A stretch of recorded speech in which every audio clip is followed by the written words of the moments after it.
Hi, everyone. Dr. Linda Matteoli here from Origins Incubator, where I help physicians create, launch, and grow their dream practice. So, today I want to talk about how to move big projects forward. And this is something that I have struggled with a lot in the past. And if you guys are anything like me, you like your decisions to be well researched. You like to make sure that you're doing things the best possible way that you can, and so when you're faced with a larger project with a lot of decisions and a lot of things going on, it ends up you either start it and abandon it, or it just becomes so overwhelming that years pass literally, and you're like, I haven't even moved the needle on this thing barely, but I have a million to-do lists all over the place, that are months old that are barely kind of worked through. So um, I recently started implementing this approach, and it's actually I learned it from the life coach school, who's run by Brooke Castillo. She has an amazing podcast out that really just helps with a variety of things, honestly. So if you don't know it, check it out. But okay, anyway, the idea is to commit to one single task per day that's going to move your project forward. So, say you have to do something like you have to pick an EMR for your practice, or you have to pick a supplement company, or you have to, you know, build your website, whatever the thing is. So let's take the EMR for instance. This is something that a lot of times I see my physicians that I work with, they struggle with, because there's obviously a lot of different options. There's pros and cons to each, and there's not the reason these decisions take so long is that there's not a clear answer. Like, there's not an obvious choice. If there was an obvious choice, it wouldn't be taking you so long to figure out, right? So the first thing is to become comfortable with it potentially not being perfect. So like it's like they call it like the 80% rule. So whatever, so if you're choosing an EMR, you when you make that decision, you have to be comfortable with it, with maybe having to change that decision later on, or knowing that it's 80% correct. So this comes with writing as well. Like if you need to write an email, if you need to write a blog or whatever, like just being okay with it being 80% good. Now this obviously doesn't go with like treatment plans for patients. Like you obviously want to research that and make sure it's as good as it possibly can be. But with things like this, there's certain decisions that are kind of like blocking the progress of the rest of the project, and those are the things you just need to tackle, make the best decision you can, and move on from it. So how we do that is we do 1 hour, ideally 2 hours a day of focus time. So if you're still working like in the hospital or in like an outpatient clinic, you might not have a lot of time to focus to opening up your practice, or devoting that time. So maybe it's an hour a day. But in the beginning of the week, you need to look at your schedule and you need to set an hour to 2 hours of what we call focus time. This can be first thing in the morning before anybody gets up, which for me, when I was building the incubator program, that's when I did the majority of my work, because I knew that once I got into the office and once my day started, it's just like things just kind of happened that I had to respond to, that I had to react to. And then you're at home with kids and the family, and then everything just kind of unravels.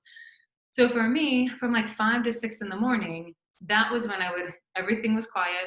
I would get my coffee, I would open up my computer, and I would focus for an hour. And I turned off all my notifications.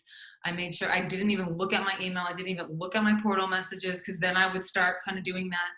I expected my brain to wander. I expected my brain to be like, oh yeah, don't forget to, whatever, like call the boy's pediatrician, or like once things quiet down, your brain's going to be like, oh yeah, don't forget, oh yeah, don't forget. So I made sure that I had a piece of paper next to me, and every time a thought came up of like something I had to do that was unrelated to my focus time, I just dumped it over there and I didn't even look at it, and I refused to let myself do those things. So okay, so we set apart an hour or two of focus time. You pick one task to do. So let's go back to the EMR. So if you need to pick your EMR so you can kind of start moving forward, you research that hour, you pick the EMR by the end of the hour. So your task for that focus time is one thing, one decision, and it is made by the end of it. So it's not research EMRs, it's not look into EMRs, it's decide on and purchase EMR.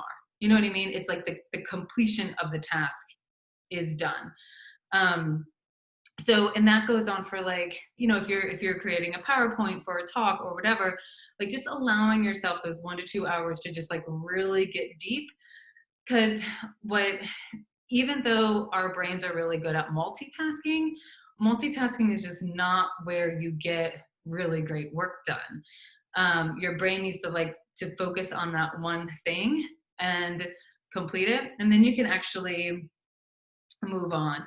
And also, you have to kind of be comfortable with knowing that you don't have a crystal ball. So these decisions you're making, these projects you're doing, as you're building your practice, as you're making decisions, like you don't have a crystal ball. You don't know in hindsight what would have been the right or wrong decision. So you kind of just have to be okay with that, allowing yourself to be a beginner and moving on. And you're gonna find that once you start to like get this momentum rolling, you're gonna have more and more white space to be more and more creative. I always feel that like when I can be most creative is when my brain isn't constantly like this ticker of to do things. So in the beginning of every week, this is another thing that Brooke kind of talks about is Monday morning before you do anything, you you download your brain of all the little things you have to do, everything from change the light bulb in the garage to shop for a Mother's Day present to whatever, to your work projects, to pick an EMR. So you just kind of dump it all. Then you pick the tasks that are suitable for the focus time, because there's some tasks that like you don't really need 1 to 2 hours of deep focus. Like those are just kind of like things that I don't want to say mindless, but they don't need so much brain energy. So those can be done at other time periods that you schedule off. But your focus time, those 5 days during the week, needs to be protected for those really deep decisions that need to be made or deep creative processes. Because if you try to do too many deep things in one day, A, your brain gets burnt out, but B, you're doing too many little projects. And for me, like when I have a big project, if I only work on it for like a half hour, it's like I don't have that flow going yet. And I don't move the needle that much on the project, because then the next day, if I block off again a half hour, it takes me like 15-20 minutes to even like remind myself what I was doing, like get in the headspace again. So that chunk of time is necessary.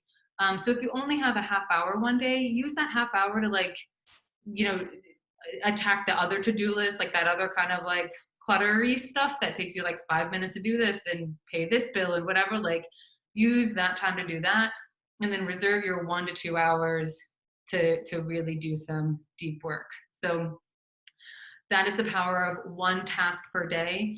And even if it doesn't feel like a big task that you completed, just the fact that you completed it will train your brain, will keep that momentum going, and it creates a habit of completing it. And then the beauty is that when you can rest, it feels like really rejuvenating rest, because you have completed what you said you were going to complete. You did what you said you were going to do. You kept that promise to yourself. And then it's like really rejuvenating, because we've all tried to rest. And if we didn't get done what we wanted to, or we know that we could have like been more efficient or tried a bit harder, and we weren't able to do that, then our rest is kind of like, like you're still thinking of all the things. It's not quite as rejuvenating. So anyway, have grace with yourself, have time with yourself, create that hour of time, prioritize it. 2 hours is ideal for bigger projects, but I think sometimes 1 hour, if you particularly have a lot of commitments, is fine. Early morning is when a lot of people have the most space. Your brain is the most awake and active, like before the whole house wakes up and work starts happening and everything. But you can do it, and keep chipping away at it, one task, completed task at a time. Thanks a lot.